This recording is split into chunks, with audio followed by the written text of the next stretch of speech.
Hello everyone, welcome back to my YouTube channel. So as you know, this is our new channel which is in English, right? We have another channel with the name of Dr. Amit Lal, which is in Hindi.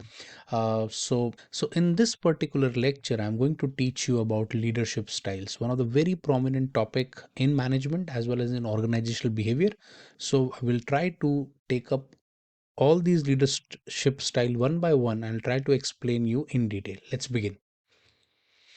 So, what are the top five leadership styles we have? Number one is democratic leadership. Number two is autocratic leadership. Number three is laissez faire leadership. Number four is transformational leadership. And number five is transactional leadership. Okay, so let me explain you each one of them in detail now. Let's talk about the first one, and that is called democratic leadership. As the name suggests, in this style, the leader makes decision based on the input given by the team members. Whenever any organization has democratic leadership, in this the leader always try to talk to the people around them, right, and try to take inputs from each one of them, and based on then after that taking inputs from everyone, finally he reach to the conclusion and finally he take the decision, right? So that is called democracy, right? Everybody is participating. So the leader take the decision at his own level, but the employees participate in the decision making. And this is a very important point. So in this, the leader doesn't rely on the decision of the employees, right? But he take the decision at his own end. But before taking the decision, he takes the input from everyone. And that is the reason why all the employees feel they are also participating in the leadership, in the decision making. Democratic leadership is one of the most effective leadership styles. So out of all the leadership style, one of the most common and most effective one is the leadership is called democratic leadership. Why? Because it allows the lower level employees, all the employees who are working at the lower level or even at the middle level, they are also participating in the decision making, and that increases their individual contribution in the organization. And that creates a sense of belongingness also, right? Let's take an example. So, for example, a board meeting where everybody vote and then the final decision is taken. So, this could be possible in any of the organization, right? That there is a board meeting, everybody votes, and once the voting is done, then only the final decision is taken based on the votes given by the people in the board meeting, right? So, that is called leadership style, and that is called democratic leadership style. Moving on to the next one, and that is just the opposite of the first one, and that is called autocratic leadership style. So, in the autocratic leadership style, it is inverse of democratic. As I told you, it is completely opposite of democratic, right? So, in this, what happens? The leader makes the decision without taking input from anyone, right? So, he doesn't talk to anyone, he doesn't take input from anyone, and he only takes the decision based on his own judgment, right?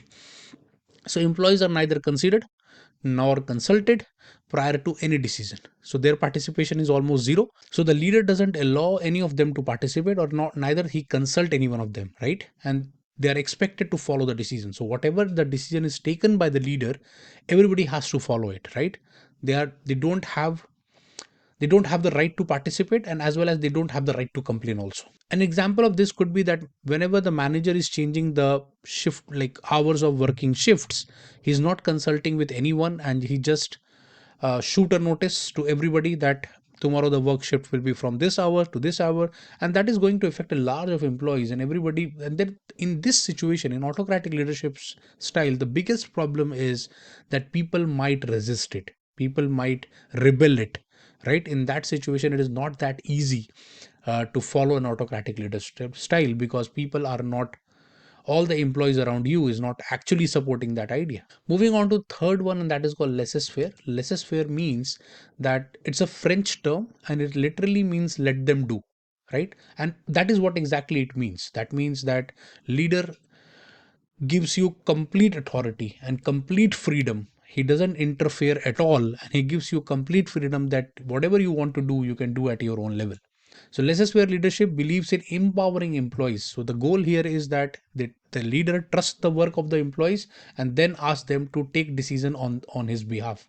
So in this situation, the leader is giving a complete freedom to the people and completely empowering them so that they can take the decision at their own level. It can limit the development and overall critical companies growth. Now in this situation, what is going to happen, that since uh, like different people are of different nature and different personality and different way of orientation of their work. So there is a high possibility that not everybody is sincere toward organization or loyal towards organization. So there is, and this can limit the development of the company's growth. So that is the reason why.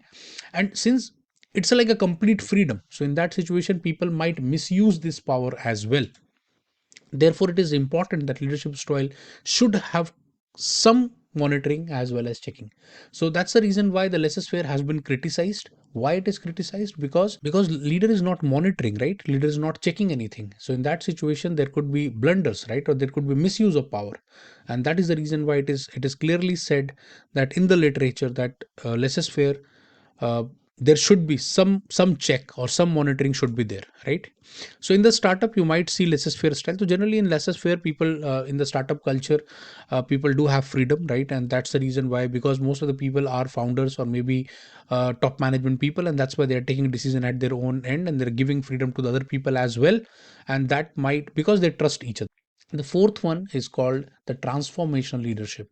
So in the transformational leadership, the employees might have to start the basic set of tasks and goals that they complete every week or month. So in this situation, what happens that everybody is responsible enough that they understand what their task is, they understand what their goal is, and they keep on doing it on week basis and month on month basis. The role of the leader is just to constantly push people and bring them outside their comfort zone, right? So in this leadership style, the leader doesn't spoon feed you, right? He just give you the motivation, he just give you the guidance, he just inspire you to work. When starting a job with this type of leader, all employees might get a list of goals to reach as well as the deadlines to reaching them. So in this situation, what is going to happen, that you might get a list of goals which you have to reach, that is like an initial deadline to meet for reaching them. And after that, what is going to happen, once the goal is done, it's simple, then manager gives you more and more challenging goals. So what happens is, with every time you complete something, the leader come up with something more challenging, and that push you to come out of your comfort zone and grow in the organization, right? They try to inspire you uh, to work more and more. This is a highly encouraged form of leadership. So in this happens, what happens, every time when you do, you are appreciated for your work, and that is the reason why it is a highly encouraged form of leadership. It is a growth mindset company only can use these kind of leadership styles, right? Because it motivates employees to work and show them what they are capable of, right? Last but not the least is a transactional leadership style. So in the transactional leadership style, it is fairly common, like very common, in which the manager works on a reward and punishment model, where the manager reward the employee for their work they do. So whatever they do good work, they generally like reward them. When starting a job in a transactional boss, you might see an incentive plan. You will always see an incentive plan is designed that if you do up till this level, you will get these things. If you get to this level, you will get these things. So it basically motivates you through the materialistic things. Transactional leadership helps to establish roles and responsibility for each employee and ensure a standard output. So the transactional leadership goal is very simple, task oriented nature, and most importantly, their goal is to ensure that standard output should be met, right? So there is a standard established role, established responsibility. Every employee has to follow, and they have to meet the minimum target which is given to you. Full freedom to employees, and only intervene to standards are not achieved. So mostly freedom is given to the people, but there will be intervention if your standards are not met. So I hope you understood what are the different leadership styles we have. If you are new to this channel, the channel is also new. I would like you to kindly subscribe to this new content and hope you will like it, and hope to see you in the next video very soon. Bye bye.